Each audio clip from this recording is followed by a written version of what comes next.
When you hear the word multifamily, what do you think about? What do you think about? For most people, they think about duplexes, triplexes, quads. For others, they think about 5+ units, 100 units. So I think one of the biggest problems based off of feedback that I get on a daily basis is that when we're talking about multifamily, we're not very clear that there's a distinction amongst and between multifamily investments. And so in this video today, I want to clear up what that distinction is so that you can be going out and evaluating deals according to what it is that you're trying to buy. Okay. And so I want to use the whiteboard today to kind of illustrate this a bit clearer. Okay. And hopefully that after you get the clarity, you can share this video with others so that it can also help to get them also to gain the clarity. Because there's too many people out here that's pursuing buying multifamily that don't understand this distinction and they're evaluating the deals incorrectly in result of it. So the first thing we got to understand is there's what I would call residential multifamily. And then there's what also is called commercial multifamily. Okay. So you got residential multifamily, you got commercial multifamily. So what's the difference? Well, one of the first clearest distinctions is that residential is going to be 2 to 4 units. Okay. Residential is going to be 2 to 4 units. So then commercial multifamily is going to be 5+ units. So right off the rip, residential multifamily is 2 to 4 units, commercial multifamily 5+ units. Okay. Here's where the biggest dilemma comes in when evaluating multifamily properties if you don't distinguish between these two categories. Residential multifamily is evaluated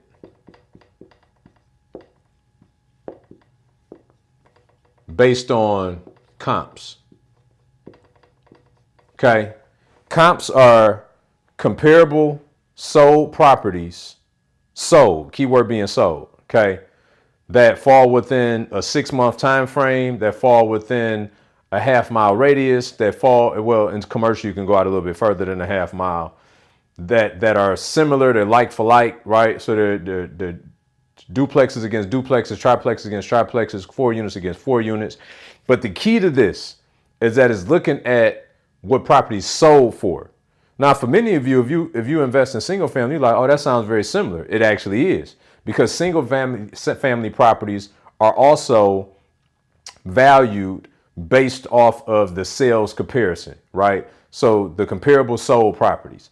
Now, I'm going to take this a step further in just a second, but I want you to remember that piece because that's the most critical part of this foundation that we're building from.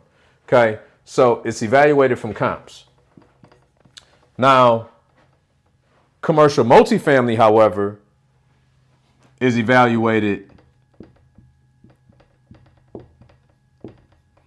based on income.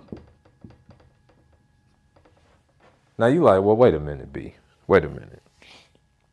Ain't the whole goal to like make income? It is.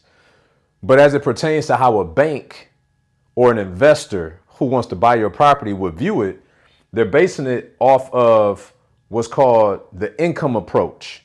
Okay. Now, yes, some conservative banks will look at the sales comparison approach, even for commercial multifamily, but they're really looking at what's your income. They want to know what is your net operating income. Okay. This is the difference between your gross rent minus your expenses. Okay. Gives you your NOI. Now, NOI isn't cash flow. NOI, after your net operating income, you take out your debt service, which is your mortgage payment, and then that gives you your cash flow. Okay. Y'all tracking with me? So commercial multifamily is evaluated off the income. Okay. Now, why is this important? This is why this is extremely important. if you're looking at 2 to 4 units, and let's say you have a duplex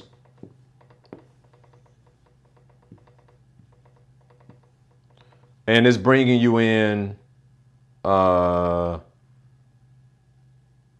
let's say you charge $1,000 per unit, right?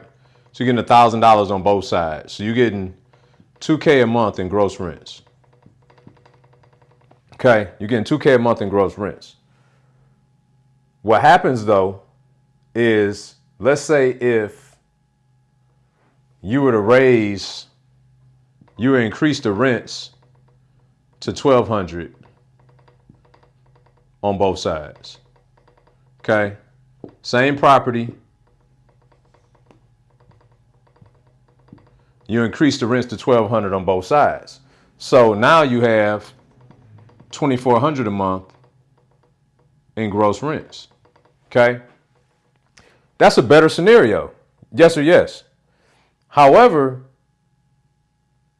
if as the property sits today is worth $200,000, okay, when you increase these rents to $2,400, to $1,200 per unit per month,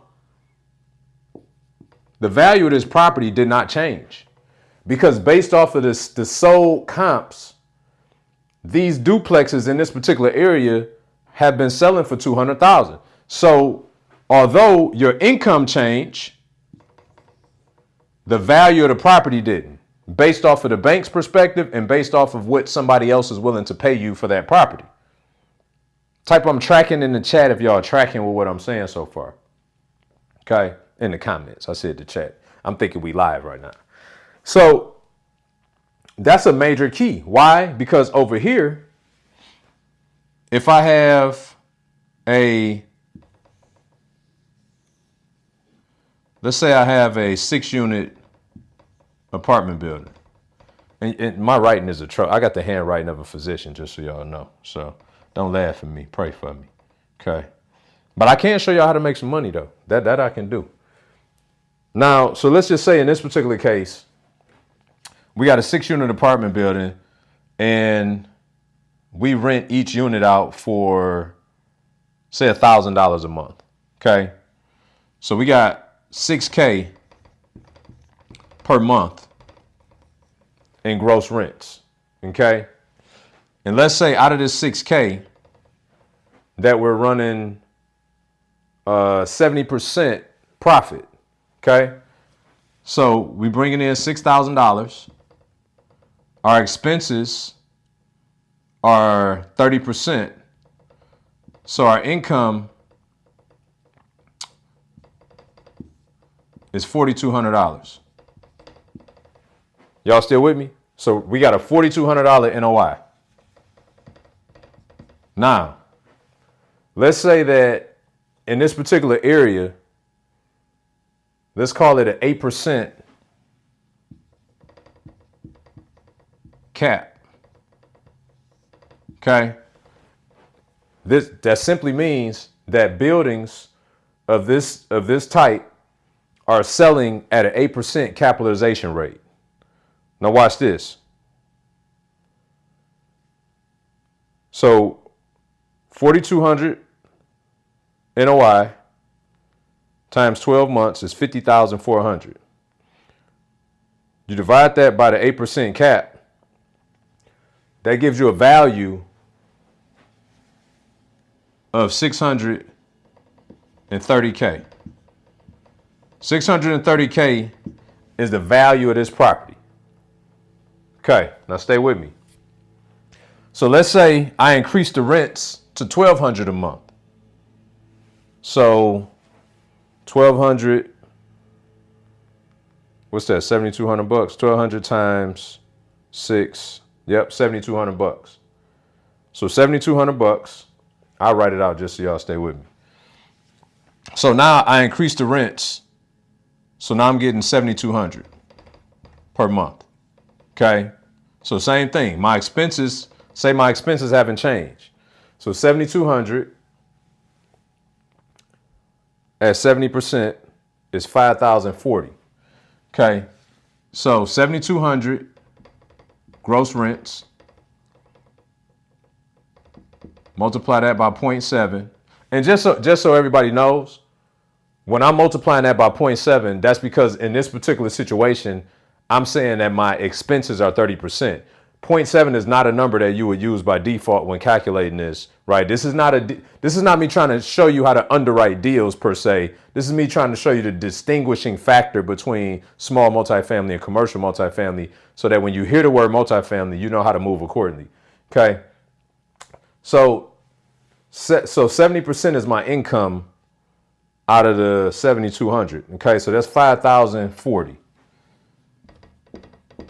So that's 5,040. Okay, is my monthly NOI. Now watch this. I want y'all to pay very close attention to what happens next. So 5,040 times 12, because it's 12 months in a year. Divide that by the same cap rate of 8%. My new value on this property, y'all. The new value on this property. Where can I write this big? So the new value.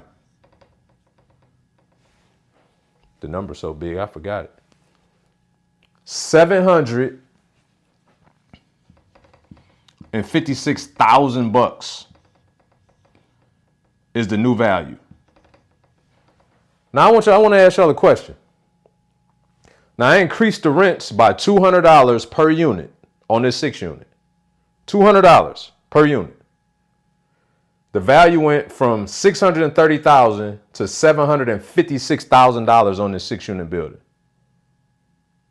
Over here, I increased the rents by $200 per unit. And while I did get more cash flow, the value at $200,000 did not change, because 2 to 4 units residential multifamily is looked at based on the sales comparison approach only. 5 units and more on the commercial multifamily side is looked at from an income approach as well as a sales approach.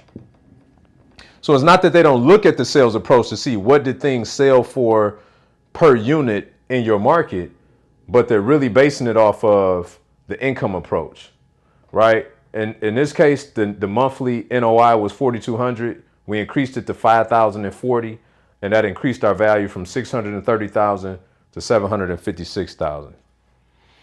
If this video helped clear some things up for you, please let me know in the comments.